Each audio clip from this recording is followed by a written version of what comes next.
The sun rises over a new day in Haiti.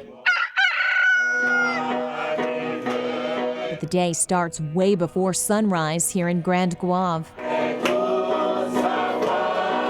At 4 a.m., a prayer service in the village, our group of Americans welcomed as part of the ceremony. As the first light of day starts to appear, you get a look at the campus of Lifeline Christian Mission, a place built with love by Bob and Gretchen DeVoe of Westerville, Ohio. There is so much to do. It seems sometimes that we've just scratched the surface. To start with, this is the multi-purpose facility. But a tour shows just how much has already been done. The 7-acre gated campus houses a dormitory and cafeteria for staff and volunteers. All of these exterior walls here were rebuilt. The campus has its own well and provides safe drinking water to the whole community. A medical clinic serves as a central source of health care. Here on campus, one of Lifeline's 12 schools across the country, 10,000 students attend Lifeline schools, but Lifeline's first classroom back in the 80s held just 60 kids. Those 60 kids grew up, and many of them became our teachers. They became our administrative people and leaders. Children in schools are fed one meal a day, but since so many children go hungry, Gretchen helped start another program so kids can take food home. About 400 kids are part of the children's feeding program. They show up here on Mondays, Wednesdays, and Fridays to fill their bucket. During today's program, gift bags filled with hygiene products are handed out. All of these came from Madison Christian School in Groveport. Supplies sent from the U.S. are stored inside this large warehouse. You can see empty shelves. Since the earthquake, any kind of help is in high demand. These are the shipping containers that donations from the U.S. come over on. In 2009, 21 shipping containers came over. Well, last year after the earthquake, 65 containers were sent. It's a boy. Who's got a boy's layette? Much of those donations, like these baby clothes, go right into the community. With Gretchen, we visit new mothers at their homes in Grand Goave. She has 3, and they say baby. Outside the mission gates, blocks are stacked in the back of trucks. All these used to build homes for families.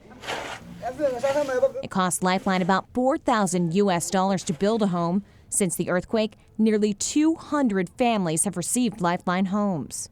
After the earthquake, many children were left without roofs over their head.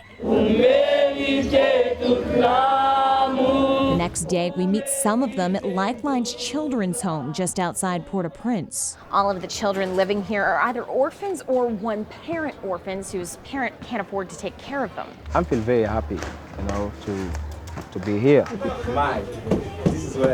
Isaac grew up here at the children's home. Thanks to Lifeline, he got through school and graduated with a degree in computer science.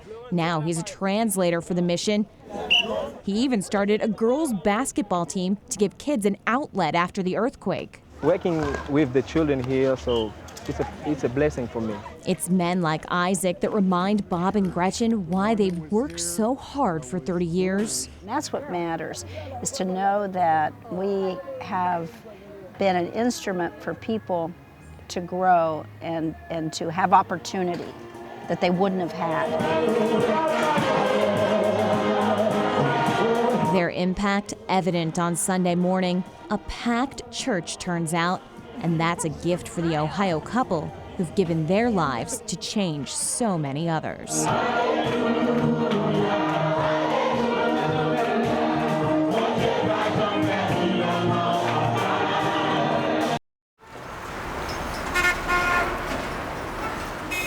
40 miles to the west of Port-au-Prince, the village of Grand Goave, Haiti. Here, medical care can be scarce.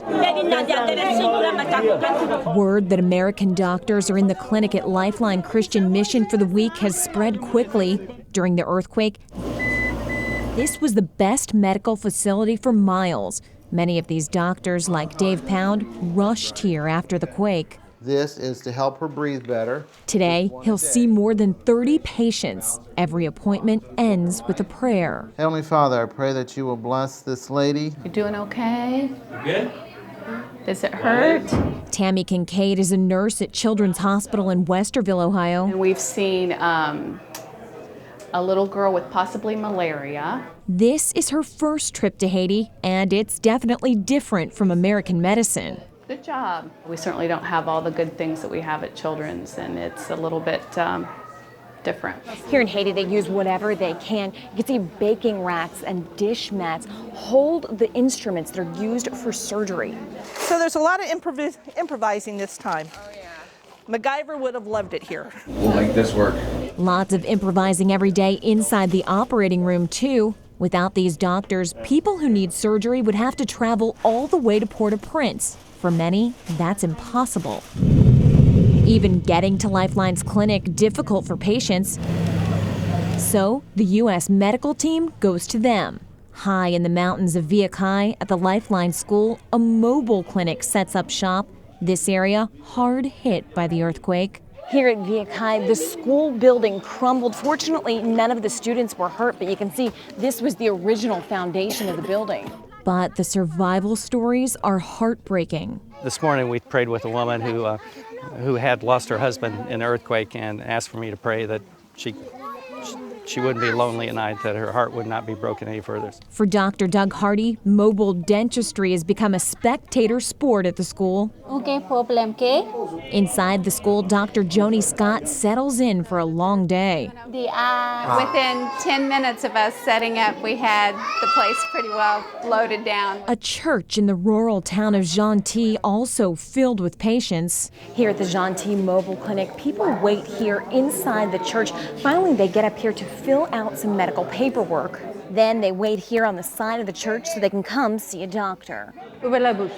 Dr. Chrissa Belcher has seen a lot of improvement here since the quake. There's a lot of rebuilding, there's still a lot of hope, but not the crowds of people waiting to come in, and there's so many injuries. But back at the Lifeline Clinic, a critical case has come in. A 16-month-old boy with gangrene in his toe, and it's spreading fast. With time running out, the baby is rushed into surgery, his toe amputated. You just can't put into words how that was just divine intervention. Divine that these doctors were here able to save this baby's life. It's been a rough day. A miracle for this little boy, and a moment that will forever live with everyone in this room.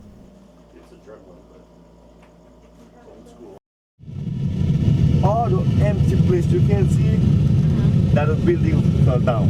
Haiti, 1 year later. The rubble still in the streets, entire villages still without power. The presidential palace crumbled like a shrine to the day when 300,000 Haitians lost their lives. The initial news reports on TV, and we knew it was 10 times as bad as what they were showing. All right, we need to get some serum morale. For decades, American doctors Bill Rutherford and Doug Hardy have volunteered their time here at Lifeline Christian Mission. When the earth shook, they knew they had to find a way to get back. It means everything to me. This is where I come for peace. After hitching a ride on a jet, a Black Hawk helicopter, and finally a TapTap, Haiti's colorful cab system, 5 days after the earthquake, Rutherford and Hardy walked through the front gate of Lifeline. They were happy to see us, but they were not surprised to see us. And that kind of blew me away. And I asked them why, and they said, because we knew Dr. Bill and Dr. Doug would come. You would be the two that came. But the tragedy they faced was far worse than anything they'd imagined. We saw some horrible things I still can't talk about. The medical clinic at Lifeline, the only real medical facility for 20 miles, and the injuries people were facing were devastating. Every step that you took outside this room, you stepped over a body. Every single step. After the earthquake, the walls around Lifeline crumbled. This entire field was filled with tents. The small clinic filled with patients who desperately needed the help of the two American doctors. The need was catastrophic. It was biblical. For 2 weeks, they worked nonstop, making decisions no one should have to make. We have individuals that we gave up for dead. I mean, we were in a situation where we had to care for people, and then if they weren't going to make it, we had to cut them loose in our own minds and physically as well. Ça va? Yeah, merci. Now, 1 year later, they're back. This is a beautiful place. It's nice to be back and just this is a place that's close to my heart. Doug out in the field with the mobile clinics, Bill in the operating room. And signs of progress, though slow, are out there. I saw a building going up in downtown Grand Goave the other day, and it actually had rebar in it, which is one of the reasons why all the buildings failed here. They're watching the people rebuild their lives in a place they call their home away from home. I'm Haitian. I mean, there's no way around it. I feel like I'm Haitian. I mean, obviously I'm not, but that's where my heart's at. Now these two doctors are in the hearts of hundreds of Haitian patients whose lives they changed and who forever changed their lives too. It has given me more than I could ever hope to get out of my entire life.